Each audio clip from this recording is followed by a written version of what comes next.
Hello,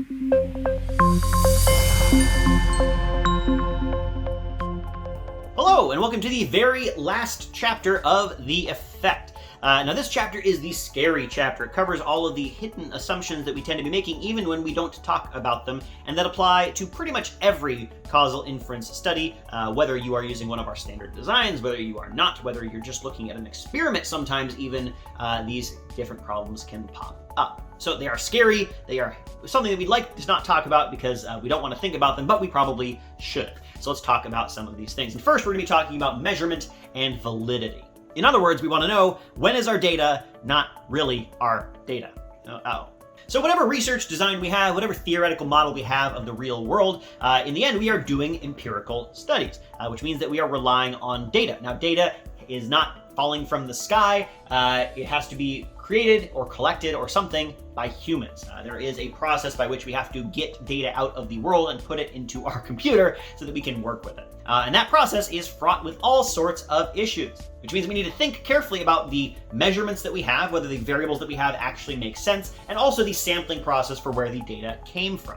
Let's start with that one first, the sampling process. So when we look at our data, we need to ask ourselves, okay, what made it into my data and what did not? You probably don't have data on the entire population of everybody, and we hope that the data that we have is a random sampling of that population, but often it isn't really random in the real world. Certain groups of people are more likely to be sampled than others. When I say people, it could be anything. Certain countries are more likely to be sampled than others. Certain companies are more likely to be sampled than others. All that sort of thing. Now, hopefully, you might have access to something called sampling weights to help address this issue. Sampling weights are something that you often see, especially in high-quality government data sources, where they try to estimate for you how likely it is each person in the population was to be sampled. So, like, let's say, for example, that you're trying to run a political poll, right? So you want to know, hey, do you support politician A or politician B?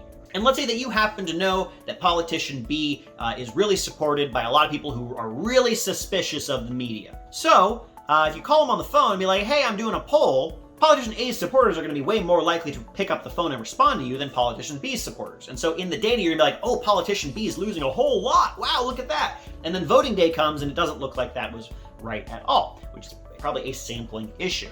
Now, if you can estimate how likely it is that each group is to respond, then you can adjust for that. If you happen to know somehow that people who support politician A will pick up the phone 50% of the time, but people who support politician B will pick it up 10% of the time, well, then you can weight all these people 5 times as much as these people to even things out so that you are, again, representative of the population. Now, for this to work, you do need to have somebody who can make those calculations of how likely each group is to respond. But if that is available to you, then you should probably go ahead and use it because you want to make sure that your sampling process is not the thing that is driving your results as opposed to the actual data. So that is one way in which our data could be misrepresentative of the actual data, which is if it is sampled in a biased way.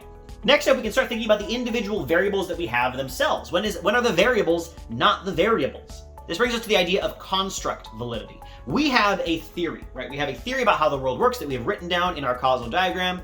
We think we know how different variables cause each other, but often those theoretical variables that we've written down in our theory don't exactly line up with the measurements that we have from the real world. Now the question is, when we have a variable in our empirical model that we're doing some sort of statistics with, does that actually reflect the theoretical variable that we have in our minds when we put together the theory, and also when we come back to interpret the results at the end? This is something, by the way, that psychometricians are all about. If you really want to know a whole lot about this, maybe go read a psychometrics book. Let's take an example of what I mean. Let's use trust as an example. Let's say that we are building a model about the relationship between, sociality, how much you like your neighbors, things like that, and maybe your political preferences. And let's say the one variable that we have in our model is trust. How much do you trust the world? And that might have an influence on how much you interact with the people around you and how you interact with the people around you. It might also be related to the way in which you form your political preferences. So it seems like an important variable to have in our model. So trust should be in our model somewhere, and maybe it's on a backdoor we have to control for it. But how do you measure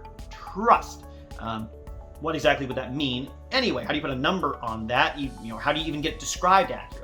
So you're like, okay, well, I got to get trust in my data, and maybe I'm doing a survey of my own, so I'm going to have a trust question in my survey. I'll ask a question on my survey like, hey, rate for me, how much do you trust the world on a ranking from 1 to 10, right? There we go. Now I have my trust variable. I'll put it in my empirical model. I've now controlled for trust if I needed to control for trust. Except we have to ask the questions, how well does this trust variable actually reflect the real trust concept that we are trying to get at?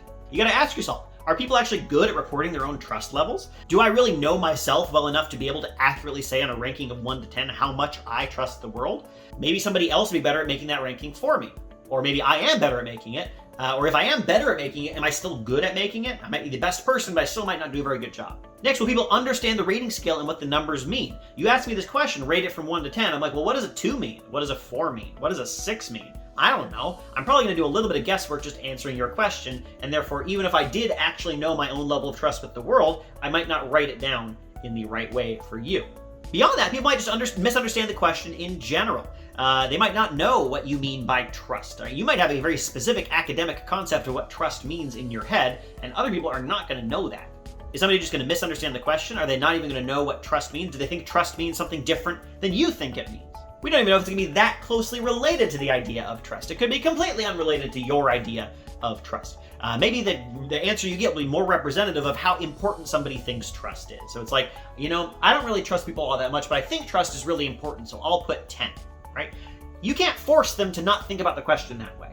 All these things might mean that the variable you have in your data is only a noisy representation, if that, of the actual concept that you have in your mind, which means that it's not going to do as good of a job in your empirical model of whatever its goal is to you. If you want to know the effect of trust, well, you really get the effect of something that's kind of maybe related to trust. If you're trying to control for trust, well, then you're controlling for something that is sort of related to trust, but also leaves out some of the important variation that trust is, and so you haven't really controlled for trust all the way.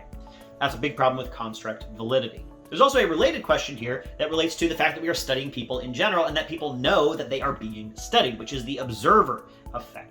Now, there are a bunch of different specific names for different kinds of observer effect. I've sort of gathered them under the single umbrella of observer effect. But the basic idea is that people will react differently and give you different data because they know that you are collecting data on them. This could show up in a bunch of different ways. It could be that people have an idea of what question you're trying to answer, and they might act in such a way that gives you the answer that they think that you want. They're trying to be helpful. Like, oh, I bet this study called the trust and income study is trying to show that people who are more trusting have higher incomes. Now, I have a high income, so I'll probably say that I'm really high trusting. That'll help them out. Or maybe I want to be a troublemaker. I'm like, oh, they really want to show that trust and income are positively related. I make a bunch of money, so I'm going to tell them that I'm not trustworthy at all. Right? Or maybe I'm really trusting and I want them to think that trust is really good because I like being trustful, so I'm going to pretend that I have a higher income than I actually do. So this can relate to the way that I respond to a survey question or literally the way that I behave. Let's say you're in a psychological experiment and you see something on the wall that says, charity is nice. And then you leave the experimental room and there's somebody out there with a tin cup asking for money. And you're like, oh, wait a minute. They're probably going to measure whether or not I give this person $1, right? And so you might behave differently because you know that you are being watched. It doesn't even need to be that we are thinking about the research study itself. It could just be that, we might want to answer a survey question the way that makes us feel good or look good. Maybe I'm not a very trusting person, but I think, I really want this survey taker to think that I'm a nice, trusting person, so I'm going to say 10. There's lots of different ways in which people might respond differently because you are collecting data on them.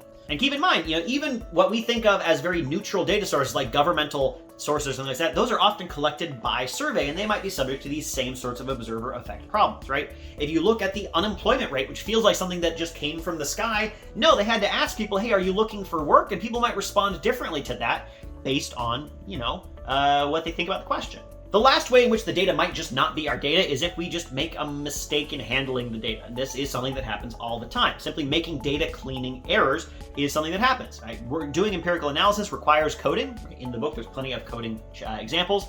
And if you do that wrong, then your variable in the data is not going to reflect the actual variable you're trying to study. There are plenty of instances of people catching errors in code or data cleaning after the fact. And then sometimes that does change results. Probably the biggest, most embarrassing example of this comes from genetics. A lot of geneticists like to do their work in Excel for reasons that I do not understand.